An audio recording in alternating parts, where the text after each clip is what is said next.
Yang pertama itu benda padat.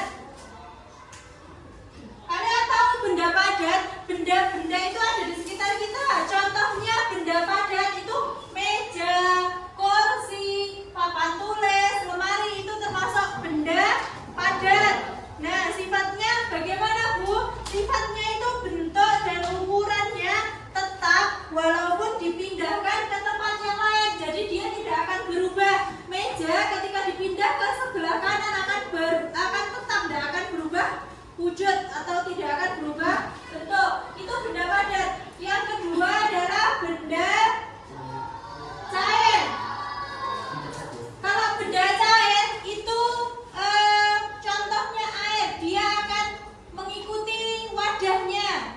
Atau contohnya air ini, di aqua ini kan benda cair ya. Jadi ketika ini di gelas ini dipindahkan ke botol, dia akan mengikuti bentuknya, bentuk wadahnya. Itu namanya benda cair. Yang ketiga yaitu benda gas. Benda gas itu gas itu udara. Contohnya kalian kalau meniup balon itu di situ akan menghasilkan udara atau gas. Nah, dia udara itu kalau balonnya sampai tiup semakin besar, dia juga akan semakin banyak. Di situ juga akan memenuhi bentuknya, bentuk-bentuk tempatnya. Sebelumnya tadi udah dijelaskan sama Bu Vera ya. Untuk materi kelas 3, jenis dan benda ini ada lembar soal. Nanti kalian bisa isi sesuai dengan yang dijelaskan Bu Vera tadi, ya. Ya.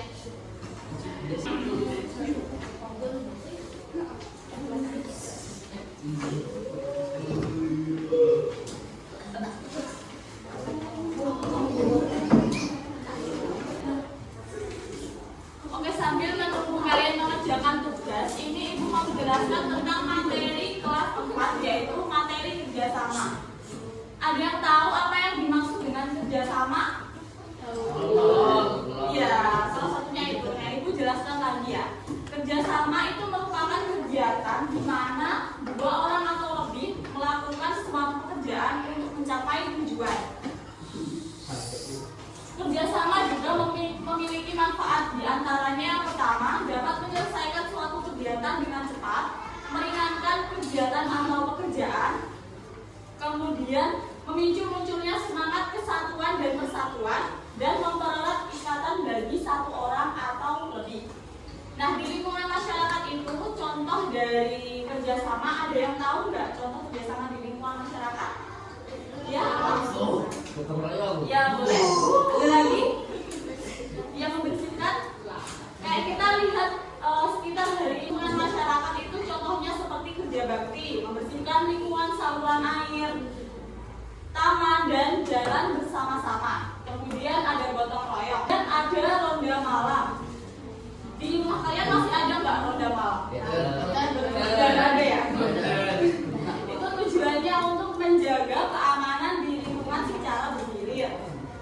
Kemudian kegiatan sosial dengan melakukan bakti sosial seperti memberi bantuan kepada masyarakat yang terkena bencana. Seperti akhir-akhir ini banyak sekali masyarakat khususnya di Kabupaten Trenggalek yang terkena banyak bencana ya. Kemudian di lingkungan sekolah apa saja yang dimaksud dengan kerjasama? Kalau di lingkungan sekolah apa ya? Ya boleh. Ada lagi yang tahu? Seperti kayak kita waktu belajar kelompok itu kan kita mengerjakan sesuatu secara bersama ya. Kita untuk menghasilkan suatu jawaban yang baik seperti itu. Kemudian membantu teman, saling membantu teman saat teman mengalami kesulitan, tapi tidak boleh pada saat ujian ya. Bisa mungkin kita menghindari hal-hal yang negatif di lingkungan sekolah. Kemudian ada di lingkungan keluarga.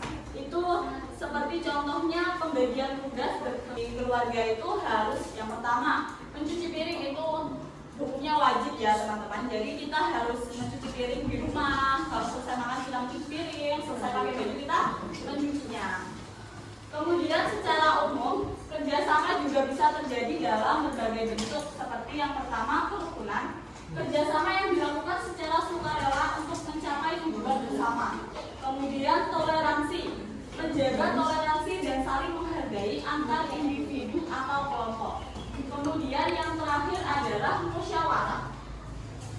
musyawarah itu adalah melakukan diskusi dan pengambilan keputusan secara bersama-sama.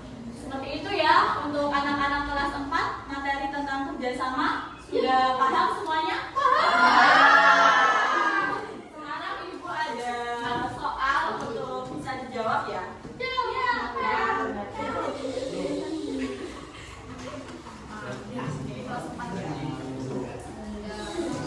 Sudah selesai semua jawabannya? Sudah. Boleh dikumpulkan ya? Kelas 3 dulu. Kelas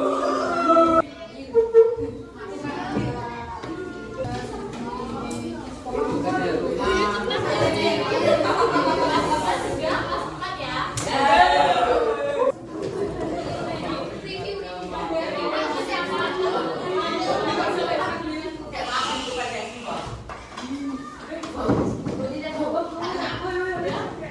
Saya ini kita refleksi dulu materi apa yang sudah kita pelajari tadi. Ayo didengarkan semuanya. Untuk kelas 3 tadi kita belajar tentang apa aja?